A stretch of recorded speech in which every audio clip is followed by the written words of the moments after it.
Hello, नमस्कार।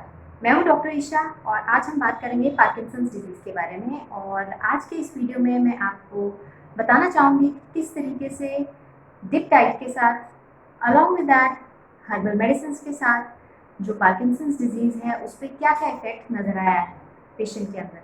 But उससे पहले मैं आपको हल्का-सा पार्किंसंस डिजीज़ के बारे में बताना चाहूँगी कि पार्किंसंस डिजीज़ है क्या?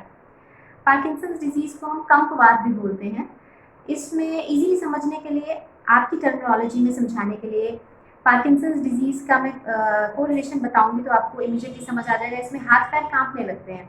आपने मूवी में कुछ सीन्स देखे होंगे जिसमें एज्ड लोगों का रोल किया जाता है, तो एज्ड लोगों का रोल कैसे किया जाता है? उनके हाथ ऐसे काँप रहे होते हैं, हाथ ऐसे काँपते हैं, देन उसका उनकी बॉडी जो है वो रिजिड हो जाती है, इसलिए वो ऐसे आगे को शिफ्ट हो जाते हैं। और उनकी वॉइस में भी कम बात स्टार्ट हो जाता है, ऐसे इस तरीके से वो बात करते हैं। जो भी उनके सिम्टम्स होते हैं वो होते हैं पार्किंसंस डिजीज़ वाले। पार्किंसंस डिजीज़ या कम्पवात जिसमें हाथ पैर काँपते हैं, ये मोस्टली देखा जाता है ओल्ड एज में, बट इन सम केसेस ये जो है ये यंग लोगों में भी अब देखा जाने लग गया है। तो मैं आपको ऐसा ही केस स्टडी जो है आपको साथ के साथ बताऊंगी और क्या रिजल्ट्स हमें मिले हैं डिप डाइट के साथ और हर्बल मेडिसिन मैंने कौन सी स्टार्ट की जिनके कारण हमें विद इन 2 मंथ्स जो है वो बहुत अच्छे रिजल्ट्स मिले। बट ये जो केस है ये एक ओल्ड एज का केस नहीं है। द पेशेंट वॉज 45 ईयर्स, वो 45 ईयर्स के मेल थे एंड 2 मंथ्स बैक जब बहुत ज़्यादा corona and everything was going on, immediately एक ट्रॉमा के कारण या causes were unknown and causes नहीं पता मुझे भी कि क्या कॉज हुआ होगा। मे बी एक साइकोलॉजिकल ट्रॉमा था जिसके कारण उनमें ये चेंजेस जो हैं देखने को मिले। Patient came to me and with tremoring of hands और उसकी कंप्लेंट थी कि अब मेरे से साइन भी प्रॉपरली ठीक तरीके से नहीं हो पा रहे हैं या कोऑर्डिनेशन नहीं है। जो मैं चाह रहा हूँ कि मैं इस चीज़ को पकड़ूँ उससे मेरे हाथ कांप रहे हैं। तो इसमें बेसिकली होता क्या है, इसमें मिड ब्रेन में एक केमिकल सिक्रीट होता है डोपामीन। डोपामीन क्या करता है, बहुत इजी लैंग्वेज में बताऊंगी और बहुत ही हल्का फुल्का बताऊंगी।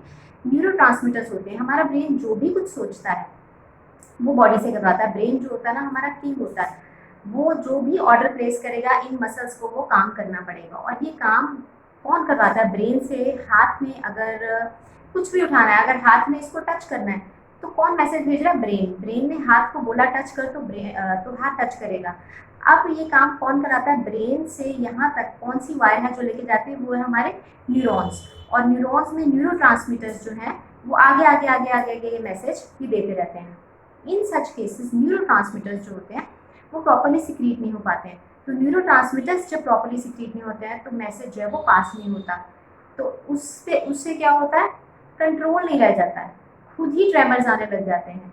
तो इनफैक्ट कई केसेस में ऐसा देखा गया जब ब्रेन वाकई चाह रहा है कि बिल्कुल तरीके से हमको सॉलिडली पेन को होल्ड करना है तो वो सॉलिडली पेन होल्ड नहीं हो पाता, वो ऐसे ऐसे करके जाता है और पेशेंट से साइन नहीं हो पाते।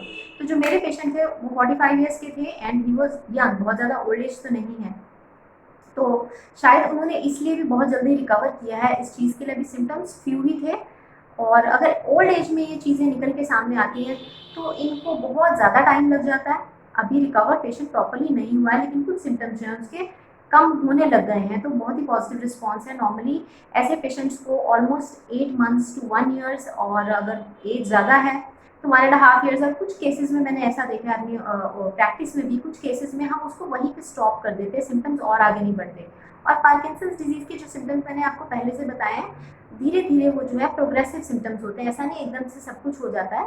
पहले हाथ कांपने लगते हैं, कुछ केसेस में मेमोरी लॉस हो जाता है, भूलने लग जाता है, कुछ केसेस में नॉट भी टाई नहीं कर सकते हैं या अपने छोटे मोटे काम भी करने में उनको मुश्किल आने लगती है। तो एक प्रोग्रेसिव होता है and person to person vary करता है। कईयों में कुछ सिम्टम्स होते हैं, कुछ में कुछ सिम्टम्स होते हैं।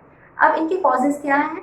इनके कॉजेज़ कैन बी मैनी, और आज तक भी इसका कोई डेफिनेट कॉज निकाल करके ढूंढ करके नहीं ला पाया। तो जब भी हमें कोई कॉज नहीं मिलता है मेडिकल टर्मिनोलॉजी में तो हम उसको बोल देते हैं इडियोपैथिक कॉज। इडियोपैथिक कॉज मतलब हमारे दिमाग के ऊपर का कॉज है, हमें नहीं मालूम कि इनका जेनेटिक कॉज है या इनका ट्रॉमा है कॉज या ऐसा कुछ भी है।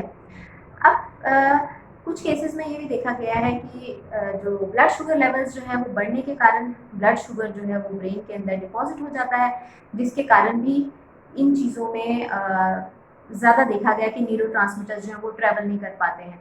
तो अलग अलग थेरीज जो हैं वो निकल करके आई हैं इस डिजीज़ के अंदर। बट हमारा मकसद तो ये है कि किसी तरीके से ट्रीटमेंट हो, और ट्रीटमेंट के लिए मैंने पेशेंट के अंदर सबसे पहले कुछ आयुर्वेदिक ड्रग्स जो थी वो स्टार्ट रखी पेशेंट के अंदर। आयुर्वेदिक ड्रग्स में अश्वशिला का बहुत अच्छा इसमें रोल निकल करके आया। देन मेघावती, ये सब निरापद औषधियाँ हैं, इनका कोई भी साइड इफ़ेक्ट्स नहीं है। तो मेघावती पेशेंट के लिए बहुत ही अच्छा रिस्पॉन्स लेकर आई, और त्रयोदशांग उबुल जो था उसका बहुत अच्छा रिजल्ट निकल करके आया।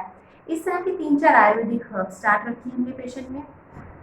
अनुलोम विलोम जो है उसको हाफ एन आवर डेली का पेशेंट को बोला गया, जिसने कि उसके वो चैनल्स जो हैं ब्रेन के साथ जो है वो क्लियर किए। साथ में मेडिसिन जो थी उसने उन चीज़ों को रिपेयर किया, उसके स्ट्रेस लेवल को डिप्लीट किया, इम्यून सिस्टम को स्ट्रॉन्ग किया, और साथ में मैंने 2 मंथ्स पहले उनकी डिप डाइट भी स्टार्ट करवा दी, जो मैंने उनकी रेगुलरली डेली बेसिस पे स्टार्ट करवा दी as per his weight, as per जो सैलेड प्लेट है वो सब कुछ उनको उनके साथ उनका डाइट भी चेंज करवा दिया, उनको मेडिसिन भी दे दी, साथ में अनुलोम विलोम भी कह दिया, हल्की फुल्की कुछ एक्सरसाइजेस भी उनको गाइड की गई।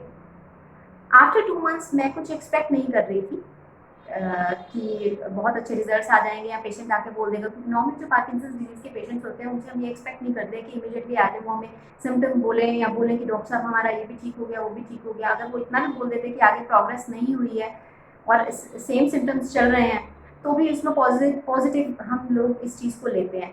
बट जब पेशेंट ने आके खुद से रिस्पॉन्ड किया कि मेरे ट्रेमर्स काफ़ी हद तक कंट्रोल हो गए हैं, एंड इनफैक्ट जो 2 मंथ्स पहले उसकी स्टेज थी कि अगर उनको मैंने पेन होल्ड करा के क्लिनिक पर देखा है तो उनका पेन ऐसे ट्रेमर्स आ रहे थे। तो अब जब उन्होंने पेन होल्ड किया है तो उन्होंने बहुत सॉलिडली उस पेन को होल्ड किया है, लेकिन फिर भी हल्के फुल्के ट्रेमर्स मैं ऑब्जर्व कर रही थी। स्टिल मैंने पेशेंट को यही बोला कि आप बहुत अच्छा रिस्पॉन्ड करें, क्योंकि इसका कहीं ना कहीं रिलेशन जो है वो स्ट्रेस से भी है, क्योंकि प्रेजेंट सिनेरियो में स्ट्रेस बहुत ज़्यादा है। आई सपोज कि 45 ईयर्स में उनको अगर ये स्टार्ट हो गया है तो रीज़न यही चीज़ होगी कि बहुत ज़्यादा ट्रॉमा में रहा पेशेंट, इसलिए कुछ ना कुछ ऐसे सिक्रीशंस हुए जिसके कारण जो है कोऑर्डिनेशन जो है बॉडी की डिस्टर्ब हो गई, और फिर उनके कुछ स्वेलोइंग करने में भी डिफ़िकल्टी आने लग गई। पेशेंट टू पेशेंट वेरी करते हैं कि कईयों को स्वेलिंग में डिफ़िकल्टी आती है, कईयों को मेमोरी लॉस हो रहा है, इस तरह से अलग अलग सिम्टम्स निकल के आते हैं। बट उस पेशेंट ने जब आके ये बोला कि मैं विद इन 2 मंथ्स अगर वो इतना आगे बोल रहे हैं कि, और मैं खुद होल्ड करवा के देख रही हूँ कि वही पेन वो बहुत अच्छे से होल्ड कर रहे हैं, हल्के फुल्के ट्रेमर्स थे लेकिन he was very happy the way he was recovering. तो it is a very good news. अगर इतनी सी चीज़ों से हम पार्किंसंस डिजीज़ का रिवर्सल करवा सकते हैं तो उससे बेस्ट तो कोई चीज़ नहीं हो सकती है।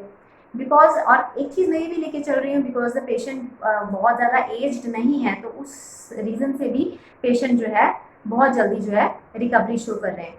ऑल्दो उनकी मेडिसिन्स लॉन्ग टर्म चलेंगी थोड़ी, लेकिन सिम्टम्स जो हैं मैंने डिप डाइट के साथ जब फॉलो करवाया तो सिम्टम्स जो हैं वो जल्दी से रिकवर होने लग गए हैं। तो जो लॉन्ग टर्म ट्रीटमेंट की जो मैं एक्सपेक्ट करी थी 5th या 6th मंथ में या 4th मंथ तक, तो 2 मंथ्स में आके जो पेशेंट है वो बहुत ईजिली पेन को होल्ड कर रहा था। एंड विद दैट मेडिसिन में ऐसा भी है जिसे फील गुड हार्मोन्स सीक्रेट होते हैं, देन उसमें अश्वगंधा मैंने बताया, अश्वगंधा स्ट्रेस रिलीवर है। इस तरह की मेडिसिन के कॉम्बिनेशन के साथ जब डिप डाइट को हमने फॉलो कराया तो डेफिनेटली रिजल्ट्स जो हैं वो मार्वलस निकल के आए हैं। तो यही मैं आज आपके साथ शेयर करना चाहती हूँ, और इन केस आपकी कोई क्वेरीज हैं तो आप प्लीज़ कमेंट सेक्शन में पूछ सकते हैं। Until then, thank you so much, नमस्कार।